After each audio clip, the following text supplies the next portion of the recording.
کیا آپ نے کبھی سوچا ہے کہ اگر ہمارے پاس کیلنڈر نہ ہو تو ایسی دنیا کیسی ہوگی؟ بات کر رہے ہیں اس وقت کی جب نہ کیلنڈر تھے، نہ سال، نہ تاریخیں۔ اس وقت کی دنیا کیسی تھی؟ ہم بات کریں گے اور اس میں جواب دیں گے کہ سال 365 دن کا ہی کیوں ہوتا ہے، ایک سال میں 12 مہینے ہی کیوں ہوتے ہیں۔ یہ سوال جتنے آسان ہیں اتنے ہی گہرے ہیں، تو چلیے ان سوالوں کا جواب ڈھونڈتے ہیں۔ تاریخیں ہماری زندگی کو بدلنے میں کس طرح مددگار ہیں؟ سوچیں، اگر ہماری زندگی میں کیلنڈر نہ ہو تو ہم کیسا محسوس کریں گے؟ ہماری برتھ ڈے کب آتی ہے یہ ہمیں کیسے پتہ لگے گا؟ کوئی میٹنگ، کوئی تہوار کو کیسے طے کریں گے؟ کھیتی باڑی کا صحیح وقت کون سا ہے یہ ہمیں کیسے معلوم ہوگا؟ اور تو اور اسکول میں چھٹیاں کب ہوں گی یہ ہمیں کیسے معلوم ہوگا بغیر کیلنڈر کے؟ یہ سب چیزیں سوچ کر ہی ہمیں کتنا عجیب لگ رہا ہے کہ اگر کیلنڈر نہیں ہوگا تو ہم وقت کی پیمائش کیسے کریں گے؟ تو بات کرتے ہیں کہ سال 365 دن کا ہی کیوں ہوتا ہے۔ اس راز کو جاننے کے لیے زمین سے تھوڑا سا دور اسپیس کی طرف جانا ہوگا۔ جب ہم اسپیس کی طرف جاتے ہیں تو ہمیں معلوم ہوتا ہے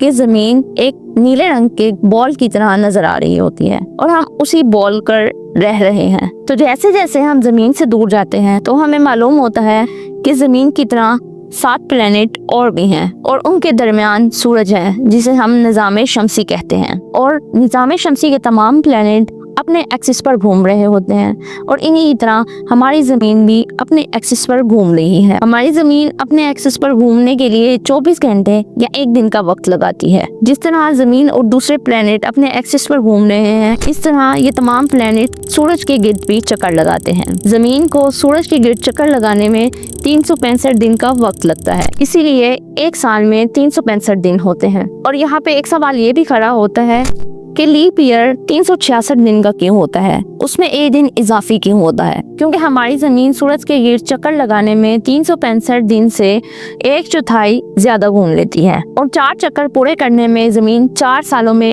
ایک اضافی دن گھومتی ہے۔ اس لیے ہر 4 سال بعد فروری کے مہینے میں ایک اضافی دن رکھا گیا ہے جسے لیپ ایئر کہا جاتا ہے۔ اور زمین کے سورج کے گرد چکر لگانے میں ہی موسم بدلتے ہیں۔ جب کیلنڈر نہیں تھا تو انسان کس طرح زندگی گزارتے تھے؟ انسان کی زندگی مشکلات سے بھری ہوئی تھی۔ انسانوں کو معلوم نہیں تھا کہ کھیتی باڑی کے لیے کون سا وقت صحیح ہے۔ اس کے علاوہ اگر ان سے ان کی پیدائش کے متعلق پوچھا جاتا تو انہیں کچھ معلوم نہ ہوتا۔ آہستہ آہستہ خاص طور پر کھیتی باڑی اور موسموں کی تبدیلی کی وجہ سے انسان کو کیلنڈر کی ضرورت پیش آئی۔ انسانوں نے اندازہ لگایا کہ ہر روز سورج مشرق سے نکلتا ہے اور مغرب کی طرف ڈھل جاتا ہے، موسم اپنے مقرر وقت پر تبدیل ہوتا ہے۔ ان سب چیزوں کو سمجھ کر انسان نے کیلنڈر کی ایجاد کی، جو بھارت میں زمین کے محور یا زمین کے گرد گھومنے کی بنیاد پر ایجاد ہوا۔ یہ انسانوں کی پہلی ایجاد تھی وقت کو سمجھنے کی۔ اس کے 1000 سال بعد اہرام مصر نے سورج کی بنیاد پر سال کو 12 مہینوں میں تقسیم کیا۔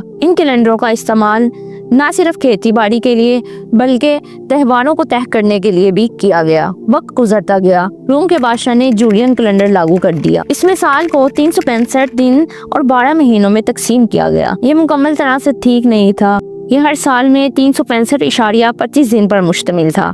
اس میں 11 منٹ کا فرق تھا۔ پوپ گریگوری نے اس فرق کو درست کرنے کے لیے ایک نیا نظام شروع کیا جس میں ہر 4 سال بعد سال میں ایک دن کا اضافہ کیا گیا، جسے لیپ ایئر کہا جاتا ہے۔ اس اصلاح کے بعد کیلنڈر میں کچھ اور اہم تبدیلیاں بھی ہوئی، اور سب سے بڑی تبدیلی 10 دنوں کو نکالنا تھا، یعنی 4 اکتوبر 1582 کے بعد سیدھا 15 اکتوبر 1582 آیا۔ اس کے علاوہ سال کی شروعات 1 جنوری کو طے کی گئی۔ پہلے نیو ایئر الگ الگ ملکوں میں الگ الگ طریقوں پر منایا جاتا تھا، لیکن آہستہ آہستہ 1 جنوری کو نیا سال منانا تمام ملکوں میں نارمل ہو گیا۔ ان تبدیلیوں نے کیلنڈر کو ہماری زندگیوں میں بہت خاص بنا دیا، اور آج بھی کیلنڈر کو ہماری زندگیوں میں بہت اہمیت حاصل ہے۔ اس کے علاوہ آخری سوال کہ سال میں 12 مہینے ہی کیوں ہوتے ہیں؟ تو جس طرح زمین سورج کے گرد گھوم رہی ہوتی ہے، اسی دوران چاند زمین کے گرد گھوم رہا ہوتا ہے۔ زمین اپنا ایک چکر پورا کرنے میں 365 دن لگاتی ہے۔ جب تک زمین سورج کے گرد ایک چکر لگاتی ہے، اتنے میں چاند زمین کے گرد 12 چکر لگا چکا ہوتا ہے۔ اس لیے سال میں مہینوں کی تعداد 12 رکھی گئی ہے۔ تو اگر آپ کو میری ویڈیو پسند آئی ہو تو چینل کو سبسکرائب اور لائک ضرور کریں۔